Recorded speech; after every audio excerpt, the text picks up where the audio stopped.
Back in elementary school, my best guess is that if you ever did consider studying, the technique that you had employed purely constituted memorization. And assuming you were a pretty good rote learner, I'd guess that an A+ grade was synonymous with your name.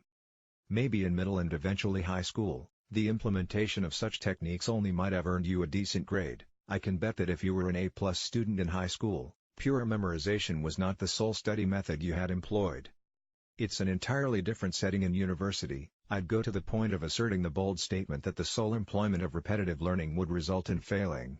Indeed, there are variations of study techniques comprising of rote learning, among others, that are effective.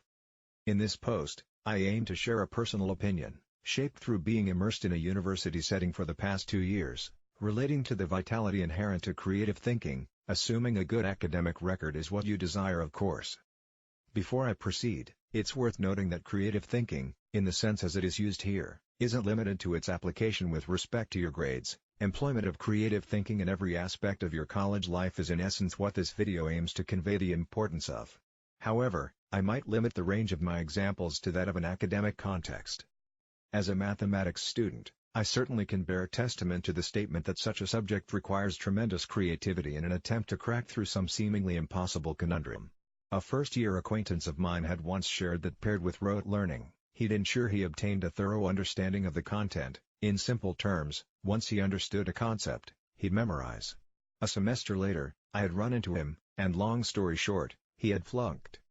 Of course, there are a myriad of other factors which could have contributed to his failure. However, a similar scenario has been a part of my experience. There was an instance where I was obligated to burn the midnight oil due to previously being partially disorganized with respect to keeping a pace suited to not falling behind with the syllabus.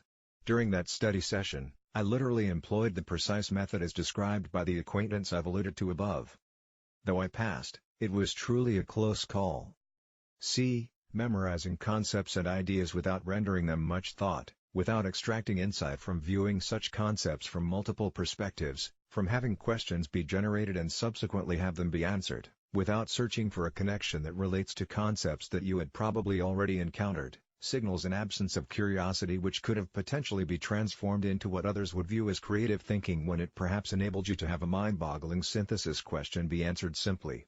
Think of it this way: to have been a part of the group of people who were granted admission by a tertiary institute, you would have had to ace your exams in high school, and from the bet I've made earlier, that implies that something apart from repetitive learning had been a part of the strategy you had employed to have achieved such grades. It thus goes without saying that something other than solely memorization would have to accompany a studying technique that you implement in university. And of course, to a question of what, the answer would be creative thinking.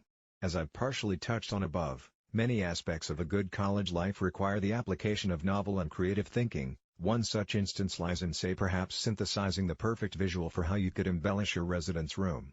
Generally speaking, this isn't something considered to be necessary by all students, but the point is merely to convey the importance inherent to novel and creative thinking in general.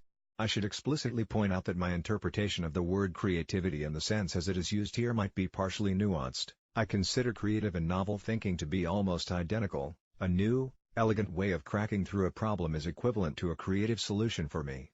Creativity is certainly a tool that'll accompany you for the remainder of your life. Search for articles relating to sharpening your knack for creative thinking and implement it.